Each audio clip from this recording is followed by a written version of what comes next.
Do you wonder if you can enjoy life after 40, maybe even after 50 and 60?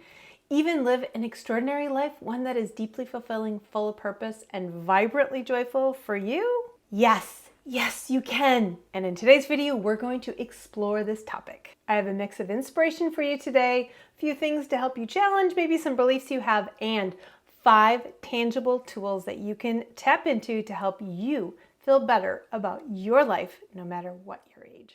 Before we get into the 5 tips, I want to talk a little bit about this cultural belief that middle age is such a bad thing. We have to get away from this cultural belief. In fact, I did a video on some of the attitude shifts that we need to make. So I will link to that below so you can watch that after this one if you indeed need it. But there's this cultural belief that once you hit middle age, whatever that age is, I like to call it that certain age. It's usually somewhere in the 40s or 50s. Some of us last until the 60s before it sets in. But that age where you feel like it's all downhill. I've had my best years. They're behind me. My body is breaking down. My mind isn't as sharp. It is 100% understandable why we would have these ideas in our heads, because in our culture, especially here in the US, we are inundated with this idea that the best years are those young years, their 20s. Even people now in their 30s are longing for their 20s. Oh my God, I don't know about you, but I would not relive my 20s no matter how much money you gave me. No. So I want to give you some specific things to think about around this, because I now view this time of my life and my husband and in our marriage as the best time ever. First of all, I'm 55, my husband is 65, and we've now been married 26 years. I did a little math, and I realized that we both have a lot of longevity in our genes. There is a really good chance my husband's going to live into his mid-90s. We both do a lot of things to take care of ourselves. We could last a long time. That means we could have 30 plus years of marriage left. Now, not sure if you caught this. We've been married 26 years. We could have 30 years left. We may not even be halfway through. Think about that. So not only do we have time as in years left, we also have so much time during our days. We are officially empty nesters, and we have more time than we have ever had in our lives. Even back when we were dating, we had so much more going on. We have so much more time. Now add to that, we also have the wisdom and self-awareness of decades of living already underneath our belt to work with. We are in the best time of our lives. So are you with me? I'm hoping I'm inspiring you a little bit. Now, let me just take a moment to introduce myself. My name is Erdman-Luntz, and I've been a life coach and yoga educator for over 30 years. Now, during that 30-year time, 90+% of my students and clients have been middle-aged women. I'm not sure why I attracted them back then. Now I am one, I get it. But it has been a time of life that I have rocked out for people. I've helped support people, and now I support myself. And my greatest vision in the world, my purpose, my raison d'etre, if you will, is to inspire people to live their extraordinary lives. L-E-L, live your extraordinary life. It's even my initials. Someone noticed that one time, and I was like, oh, it was pretty amazing. But what does that mean? An extraordinary life is that life that's deeply fulfilling, full of purpose, and vibrantly joyful for you. Whatever that is for you. You have to identify it and figure it out. But what does that mean? I always say it comes down to feeling satisfied with your life. And feeling satisfied with the little things, meaning your day-to-day life, really enjoying your days. Maybe not loving every single one, but in general, finding satisfaction in your day-to-day life, as well as finding satisfaction in where your life is headed. Having some sort of big dream out there that inspires you, that gets you excited, that gets you lit. One of my favorite authors and speakers, Wayne Dyer, once said, "Do not die with the music still in you." And that means that thing that's inside of you that really wants to come out, that thing that you want to do, you be, have, whether it's being the best grandparent ever, supporting your kids, running a marathon, writing the next great American novel, whatever it is, that making sure that it's out there as something that you are working toward in your life. And it moves you forward with a little bit of inspiration and excitement. Stay tuned, we'll get to that. In this video, I'm going to share with you 5 very tangible tools to help you enjoy your life at this stage, begin to unravel those cultural beliefs, misbeliefs, disbeliefs about this stage in our lives, because I think it's wonderful, and help you really step into an extraordinary life. Now, I recommend you take some notes. I'm going to give you some starting points so you can track what it is you want to do, and definitely comment below and let me know what intrigued you the most. So if you're ready, let's get into this.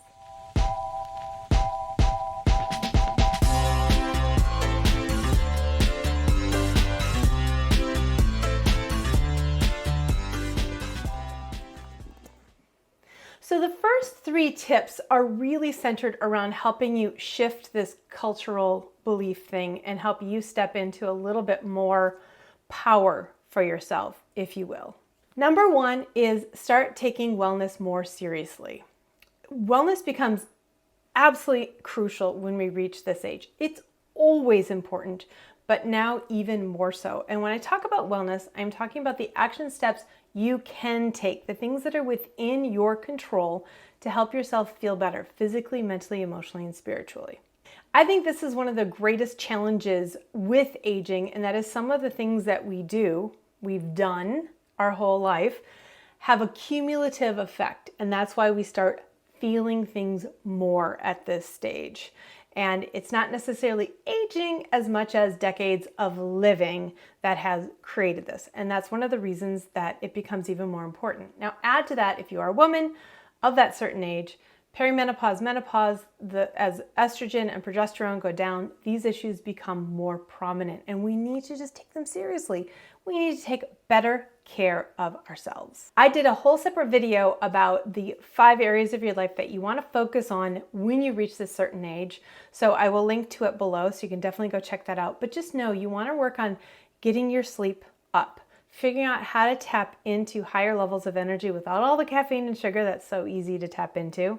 No shade on it. I still have my cup of black tea every single morning. So, if you drink it, you drink it, but I have cut back. And making sure you're relaxing regularly, you're eating an anti-inflammatory diet, all of those things are so important because, again, affects our cumulative. We need to take better care of ourselves, especially if you didn't for the first few decades. Now, I took great care of myself, and I still had to step into a new way of taking care of myself because the rules do change when you reach that certain age. So check out that video, and I also will share a video I've done on my year this year. I have been focusing on doing one or two wellness shifts every month for 2 weeks. Out of every month, doing a little reset for myself, and it's been really profound. I'm planning a video in the next couple of months where I actually reflect on the whole year, but I will link to the video I did back in April or May sharing what I had learned so far. Number 2, work on solving your physical issues if possible. Stick with me. I've taught yoga for over 30 years. Like almost 35 years now. And I noticed early on, like way back in my 20s, that people would come in with issues like my knee hurts, what do I need to do? My shoulder hurts, what do I need to do? And at some point there was a break where they came in and said, my knee hurts is just because I'm getting older. My shoulder hurts, it's just I'm older, there's nothing we can do. And it used to drive me nuts because the body can heal at any age. And yes, cumulative issues, like I mentioned before, are definitely a factor. Absolutely. Your knee problem probably isn't that one thing you did at age 55, that threw off your knee. It's the 40 years previous that you've been walking funny with a funny gait that led to the knee problem. So yes, cumulative actions make a difference. So figure out why. Get help. Seek solutions for them. Set in your mindset, like, I can heal at any age. You can heal at any age. I don't care if you're 80, 90, or 100. The body can heal.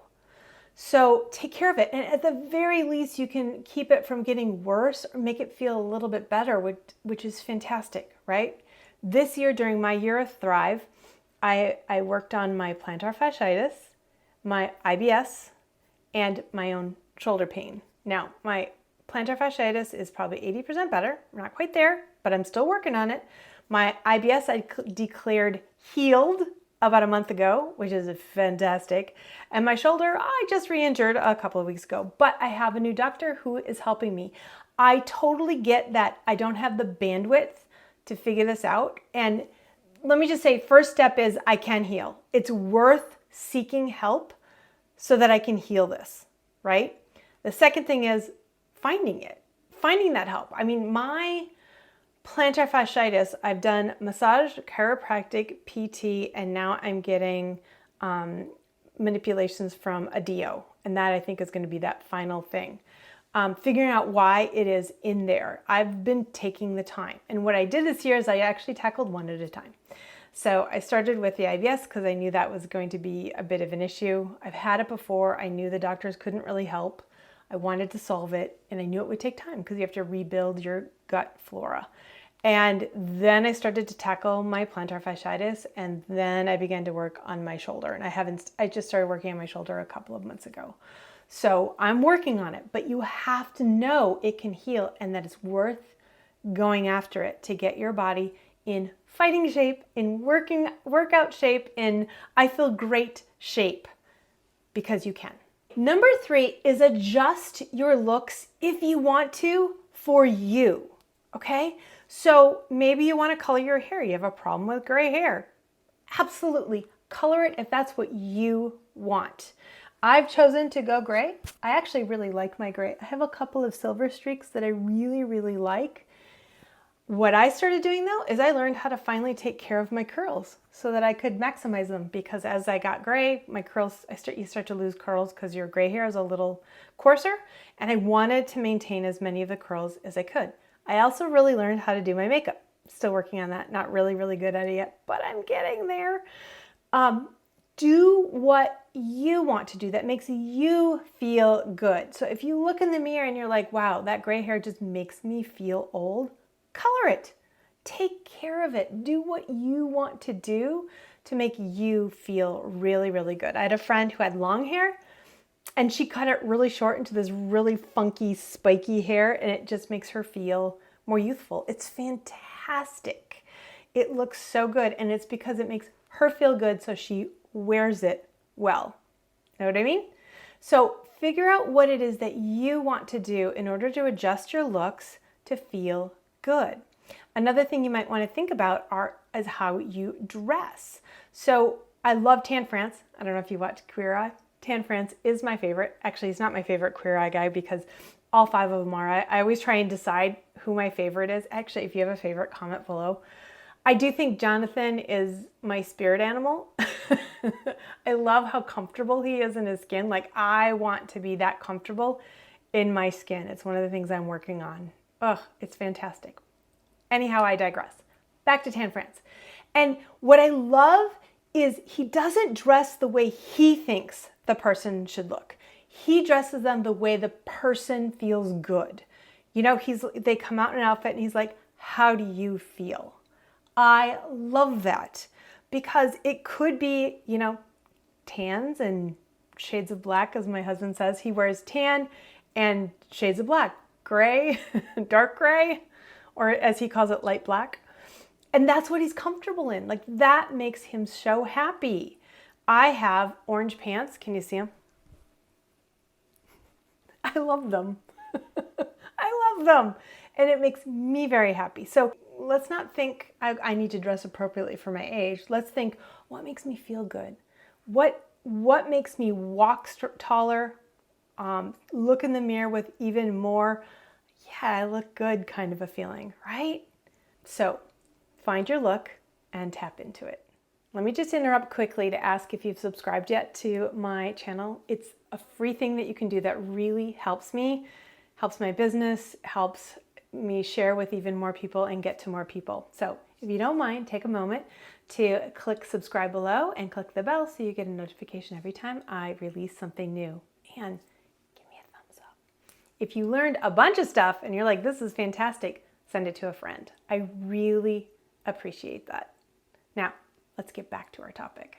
So the last two I want to talk about are the basis of my ebook, which is totally free. I will link below, The 3 Fundamentals to a Truly Happy Life. And these are the basis of my own private coaching practice because they are so profound. They will help you shift the little, that day-to-day I talked about, and the big, having that big dream that gets you really excited. Okay, so you ready? Number 4 is gratitude. Practicing gratitude. And I'm telling you, this is one of those things that in the wellness world, it's used, overused, used even more, become almost a cliche. Not even almost, it is a cliche, but here's the thing. Everybody needs a shift in their gratitude. When you realize that really practicing gratitude and living in a state of gratitude means enjoying most of your minutes, appreciating most of your minutes throughout the day, finding the silver linings, it doesn't mean putting your head in the sand, but it does mean finding those good things. Yeah, that shifts things, right? Yeah, if you start to feel, that you're complaining or you feel a little churlish, a little negative, and you're frustrated with your boss, or your child hasn't called in a while, or gosh, my coffee is too cold, and you feel like, that is not a state of gratitude. What we want to start doing is actually living in a state of gratitude, living from that place, because that's going to help you enjoy that day to day. So often when we have a dream, it's because we're not happy here and we'll be happy here. That's not what living your extraordinary life is about. Your extraordinary life is, I'm happy here and I'm ready for more, which is an even more authentic life, a life that better reflects who you are on a deeper, more profound level. It does take practice. Okay, this doesn't happen automatically. And I don't care how grateful you are, we can always get even more grateful. When you actually feel it, bringing it into your heart, it's going to change things, right? It's really powerful. The second aspect of the 3 fundamentals, which is my 5th point for this video, is finding that thing that gets you really lit. That music that is still inside of you. Now, there is a chance you don't have that. You feel very fulfilled and you feel satisfied with where your life is. That's relatively rare, but if you are there, congratulations. That is exciting. However, I will say that thing inside of you that gets you kind of lit, if you feel like you haven't fulfilled it, it can make you feel a little sad. And especially if you feel like life is over, so I can't do it. There's very little you can't still do. If you're in your 50s, there's a good chance you won't be an astronaut. That's what I used to say, but now it's like, you probably could go up in space. It's pretty amazing, right? Now, there's very little we can't do. Maybe you won't be in the Olympics. Although archery, you probably could. So, right? Here we go. There is so little you can't do. And it can make us feel sad. But if instead you go, what if it is possible? What if I did start seeing that as part of my future and I started to work toward that? It gets you all excited. And that excitement is wonderful. So if you are someone who feels like, I don't have any of that, I would encourage you to stop and explore more deeply. Is there something in there that has been niggling me? Most of the time, I really do think that gets stuffed deep down under beliefs of, I can't do this, I can't have that. So even the people who have said, I don't really have it, I usually can sense that there is something, but they don't have access to it. They don't have conscious awareness of it. They can't find it because it's been buried so deep inside. So I do encourage you to begin to explore, let it come up as a possibility, and then begin saying, what if I started working toward it? What if I took those next steps? It's really exciting. So there are my 5. Now, here's the thing. The first 3 are really to help you shift your attitude around this time in your life and to, take better care of yourself, your looks. It's okay to change your looks. If you want to change your looks, absolutely. But let it come from inside of you. This is what you want. So when you look in the mirror, you're like, yeah, this looks good. And then the last two are more about shifting your life itself.